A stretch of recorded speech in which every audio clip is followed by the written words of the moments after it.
Hi everybody! We are starting to get a feel of how CSS is working its magic on a page, targeting elements by ID, class name, or more complex selectors in order to apply visual style and formatting. We have seen how rules get applied using a calculated specificity value that determines how conflicting rules applying to the same elements are resolved, and when, having the same specificity, the last rule to be applied always wins.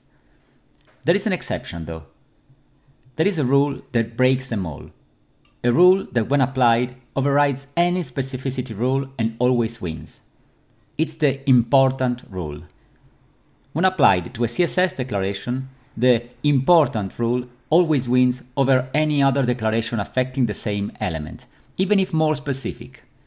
The rule is a sort of an emergency path, a big red button when no other options are available, and should be avoided if possible.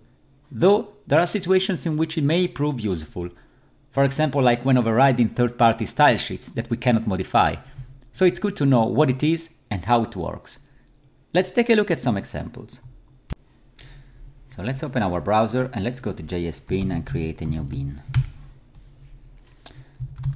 So let's create a section that we use in our hypothetical blog page for grouping our posts.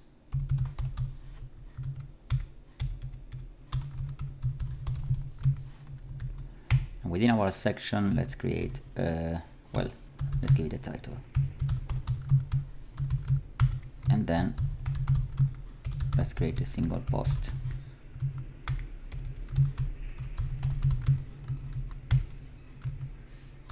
With a title.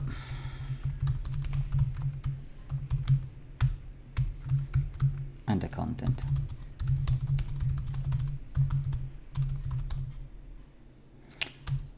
And with a link.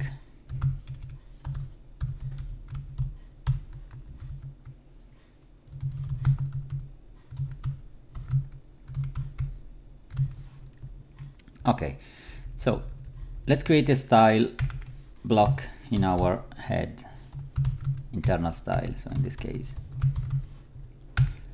So we have seen how to target an HTML element using a complex selector. For example, we want to target our anchor, but only the anchor that sits within an article in a section, for example. So let's create a rather complex selector.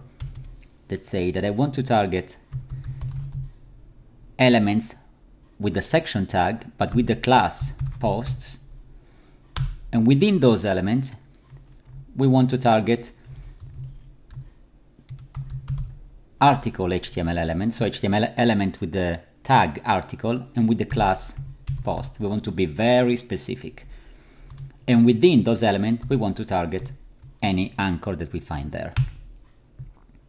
As we have seen previously, there are many different ways to write this path. Another way to write the same exact path could be just to use the class names without having to refer to any HTML element. Doing this. Posts, and within the posts any HTML element with the class name post, and within that element any anchor. That would solve the same exact purpose. The difference between these two is that if I create a structure like this one, for example,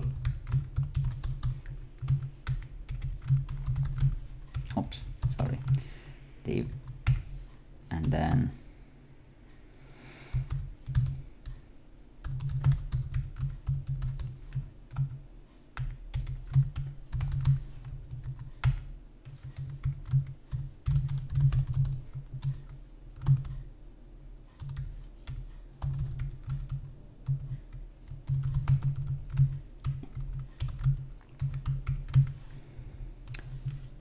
the second rule, the second selector rule, will apply to both, to the first one and to the second one, because both of them are resolved by this selector. Both of them match this selector. This is an element with the class posts that contains an element with the class post that contains an anchor. And this is indeed an HTML element with the class posts that contains an HTML element with the class post that contains an anchor. Whereas the first selector will match only this situation, we match only this anchor, because it is more specific, because it doesn't just specify that we want to target an anchor that sits inside of a post, but says that we want to target any anchor that sits within an article tag with the class post, that sits within a section tag with the class name posts. We can already say that this is more specific than this. It will have a higher specificity value even without calculating the value, because we can intuitively say that this is more specific, because it targets not only by class but also by element. So let's remove this one. Let's stick to our selector and say, okay, we want to color the link in red. As you can see, the style targets only the anchor within the section and the article, not the anchor within the div. So we can just remove this. It was just for an example.